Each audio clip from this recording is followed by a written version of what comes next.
Good morning friends. Indian polity भारतीय राज्य व्यवस्था के अंतर्गत आज हम लोग संघ की विधायिका यूनियन ऑफ लेजिस्लेचर अर्थात पार्लियामेंट या संसद में कानून कैसे बनते हैं, ठीक है, उनका निर्माण कैसे होता है, इस बात की चर्चा करेंगे। साथ ही कौन कौन से बिल संसद में लाए जाते हैं और संसद के सत्र कौन कौन से होते हैं, इनकी चर्चा करेंगे। आइए देखते हैं।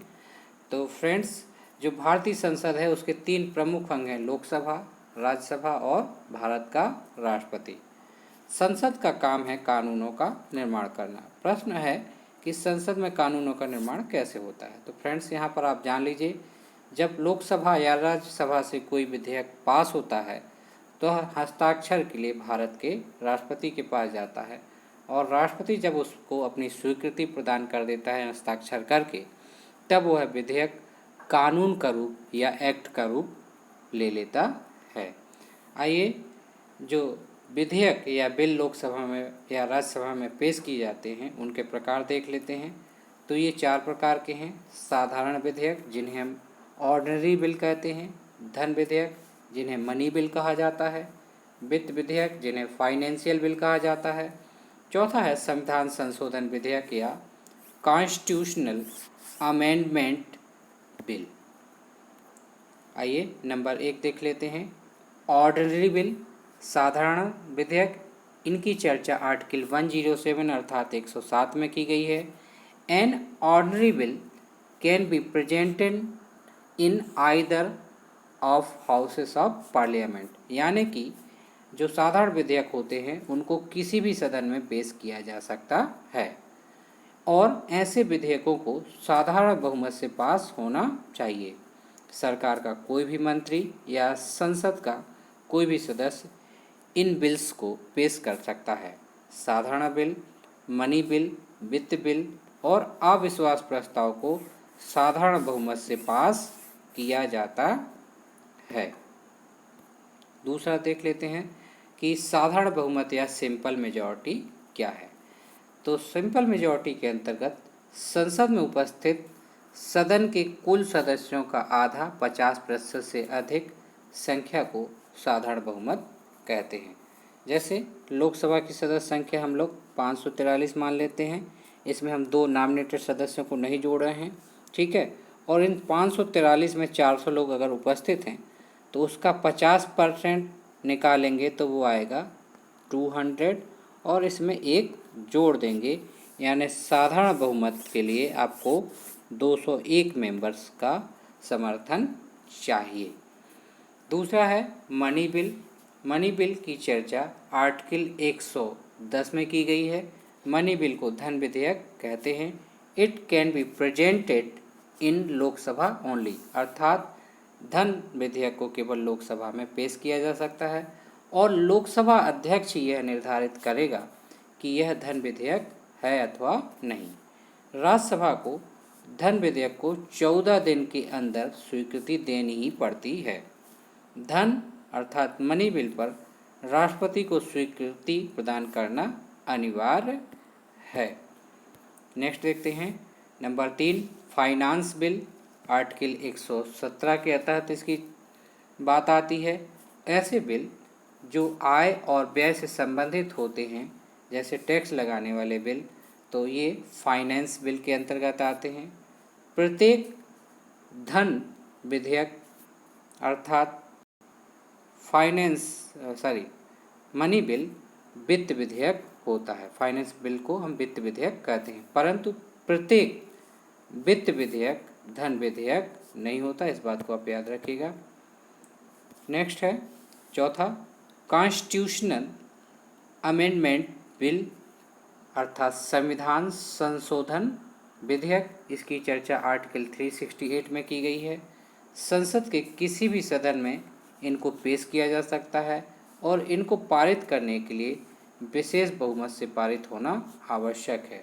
यहाँ पर विशेष बहुमत या स्पेशल मेजॉरिटी का मतलब होता है सदन की जो कुल सदस्य संख्या है, बहुमत यानी मोर देन 50%, तथा उपस्थित और मतदान करने वाले सदस्यों में जितने लोग मतदान करते हैं उसके 2/3 3 सदस्यों का बहुमत होना आवश्यक होता है।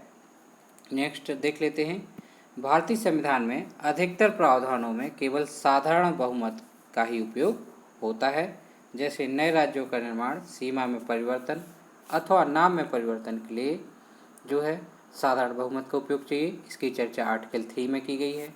राज्यों में विधान परिषद का सृजन हो या उसकी समाप्ति हो, इसके लिए भी साधारण बहुमत की जरूरत है। लोकसभा का अध्यक्ष और उपाध्यक्ष का चुनाव, इसके लिए भी साधारण बहुमत, इसकी चर्चा आर्टिकल 93 में की गई है। राज्यसभा के उपसभापति का चुनाव हो, इसके लिए भी साधारण बहुमत, आर्टिकल 83। विधानसभा के अध्यक्ष और उपाध्यक्ष का चुनाव भी साधारण बहुमत के द्वारा होता है, आर्टिकल 178। विधान परिषद के सभापति और उपसभापति का चुनाव भी साधारण बहुमत द्वारा किया जा सकता है, आर्टिकल 182। सातवां, धन विधेयक, वित्तीय विधेयक, साधारण विधेयक तथा अविश्वास प्रस्ताव या बजट पर मतदान जो होता है उस पर भी साधारण बहुमत द्वारा हम इनको पास करा सकते हैं। आर्टिकल 112 को देख लेते हैं, अर्थात 112 को। आर्टिकल 112 में annual financial statement of union की चर्चा की गई है।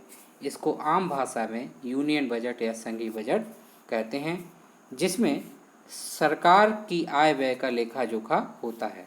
भारत का वित्त मंत्री अर्थात फाइनेंस मिनिस्टर वर्ष में एक बार इसको प्रस्तुत करता है, अर्थात संघीय बजट को। संघीय बजट ब्रिटिश काल से 2016 तक वर्ष में फरवरी के अंतिम दिन पेश किया जाता था, लेकिन 2017 से इसे 1 फरवरी को पेश किया जा रहा है। 2017 से ही आम बजट और रेल बजट को मिलाकर दोनों को एक साथ पेश किया जाता है। सरकार को आय की 3 प्रमुख निधियां हैं, आइए देख लेते हैं वे कौन कौन सी हैं। नंबर 1, कंसोलिडेटेड अर्थात संचित निधि। ठीक, इस निधि की चर्चा आर्टिकल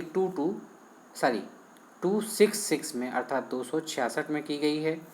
इस निधि का प्रयोग बिना संसद की परमिशन के नहीं किया जा सकता। नेक्स्ट है आपका कंटीजेंसी फंड ऑफ इंडिया, इसको आकस्मिक निधि भी कहते हैं। इसकी चर्चा आर्टिकल 267 में की गई है। यह निधि राष्ट्रपति या कार्यपालिका या सरकार और स्पेशली इस निधि का जो प्रयोग है वो Indian government headed by prime minister of India के अधीन ही होती है। जो तीसरा प्रकार है निधि का या फंड का वो है पब्लिक अकाउंट फंड, इसे लोक लेखा निधि कहते हैं। इसका उपयोग करने के लिए इंडियन गवर्नमेंट को संसद की मंजूरी जरूरी नहीं है। आइए आर्टिकल 85 देख लेते हैं। आर्टिकल 85 क्या कहता है? President will call both the houses for a session in parliament, अर्थात प्रेसिडेंट यानी भारत के राष्ट्रपति को जो भारतीय संसद के सदन है लोकसभा और राज्यसभा, उनकी बैठक या सत्र बुलाने का अधिकार है। और जो सदन के सत्र होते हैं तो किन्हीं 2 सत्रों के मध्य 6 माह से अधिक का समय अंतराल नहीं होना चाहिए। तो एक वर्ष में भारत के राष्ट्रपति द्वारा 3 सत्र बुलाए जाते हैं। पहला सत्र है बजट सेशन, दूसरा सत्र है मानसून सेशन, तीसरा सत्र है विंटर सेशन। बजट वाले सत्र में बजट को पेश किया जाता है और मानसून सत्र को हम हिंदी में वर्षाकालीन सत्र कहते हैं और विंटर सेशन को शीतकालीन सत्र कहते हैं। आइए आगे बढ़ते हैं। जो बजट सेशन होता है इसका आयोजन फरवरी से मई तक किया जाता है और यह लॉन्गेस्ट सेशन होता है, यानी सबसे लंबा जो सत्र होता है संसद का माना जाता है। पहले दिन राष्ट्रपति का अभिभाषण होता है। आम बजट और रेल बजट दोनों को एक साथ पेश किया जाता है। General budget is prepared by the ministry of finance, अर्थात जो वित्त मंत्रालय होता है उसका डिपार्टमेंट ऑफ इकोनॉमिक अफेयर द्वारा जो है बनाया जाता है बजट को। आइए आगे बढ़ते हैं। सेकंड, मानसून सेशन जो होता है आपका जुलाई से सितंबर के बीच में होता है। और तीसरा जो सेशन होता है विंटर सेशन, वो नवंबर से दिसंबर के बीच में होता है। और ये नवंबर से दिसंबर वाला सत्र अर्थात विंटर सेशन स्मॉलेस्ट सेशन होता है, यानी भारतीय संसद का सबसे कम समय वाला सत्र होता है। भारत के राष्ट्रपति का अभिभाषण 2 अवसरों पर होता है। पहला, एक तो बजट सत्र के शुरू में और नई सरकार के गठन के प्रथम सत्र में। जब भी किसी अवसर पर भारत का राष्ट्रपति अपना अभिभाषण संसद में आकर देता है तो यह स्पेशली जो भारतीय सरकार होती है उसकी नीतियों और उसके कार्यक्रमों को आकर भारत का राष्ट्रपति आकर अपने प्रतिनिधित्व में पढ़ता है। आर्टिकल 108 देख लेते हैं। भारतीय संसद का संयुक्त सत्र भारत का राष्ट्रपति बुला सकता है, अर्थात आर्टिकल 108 के अंतर्गत भारत का राष्ट्रपति संसद का संयुक्त सत्र बुला सकता है, अर्थात लोकसभा और राज्यसभा दोनों की संयुक्त बैठक बुला सकता है। आर्टिकल 118 अर्थात 118 का चौथा उपबंध है ना। इस उपबंध के अनुसार जो लोकसभा और राज्यसभा का संयुक्त अधिवेशन होता है उसकी अध्यक्षता लोकसभा का अध्यक्ष ही करता है। भारतीय संसदीय इतिहास में 3 बार विवादास्पद विधेयकों को पारित करने के लिए लोकसभा और राज्यसभा की संयुक्त बैठक बुलाई गई। पहला था दहेज प्रतिषेध विधेयक 1961, बैंकिंग सेवा आयोग विधेयक 1978 और तीसरा था आतंकवाद निरोधक अध्यादेश पोटा 2002 में। आर्टिकल 87 देख लेते हैं। Special president of India in parliament of joint session, ठीक है। यानी आर्टिकल 87 में भारतीय राष्ट्रपति द्वारा दिए जाने वाला विशेष भाषण जो ज्वाइंट सेशन में या संयुक्त सत्र में दिया जाता है, अर्थात लोकसभा और राज्यसभा के संयुक्त बैठक में, उसकी चर्चा की गई है। आर्टिकल 123 जो है यानी 123 के अंतर्गत भारतीय राष्ट्रपति को अध्यादेश अर्थात ऑर्डिनेंस जारी करने की शक्ति प्राप्त है। ऐसा तब किया जाता है जब उस समय जब पार्लियामेंट अपने प्रोसेस में नहीं होती, अर्थात जो संसद का सत्र होता है वो नहीं चल रहा होता है। यहाँ पर 2 और आवर को हम लोग जान लेते हैं। भारतीय संसद में एक क्वेश्चन आवर होता है, यह 1 घंटे के लिए होता है 11 से 12 बजे के बीच में। इस दौरान भारतीय संसद सदस्य जो है अपने प्रश्न पूछ सकते हैं। और दूसरा होता है 0 आवर, यह आफ्टर क्वेश्चन आवर होता है, ठीक है। और आफ्टर क्वेश्चन आवर अर्थात 0 आवर में 12 से 1 बजे के बीच में होता है। इस दौरान आप बिना नोटिस के कोई भी प्रश्न संसद में पूछ सकते हैं। तो ये थे आज का हमारा वीडियो। फ्रेंड्स, बहुत इम्पोर्टेंट वीडियो था। पसंद आया हो तो स्टडी नेशन को सब्सक्राइब करें, लाइक करें, कमेंट्स करें प्लीज़। और जो भी आपकी आवश्यकता हो कमेंट करके बताएं, हम आपको उससे संबंधित वीडियो देंगे। आज का वीडियो लेखपाल, दरोगा और अन्य सभी प्रतियोगी परीक्षाओं के लिए बहुत इम्पोर्टेंट था। Good bye.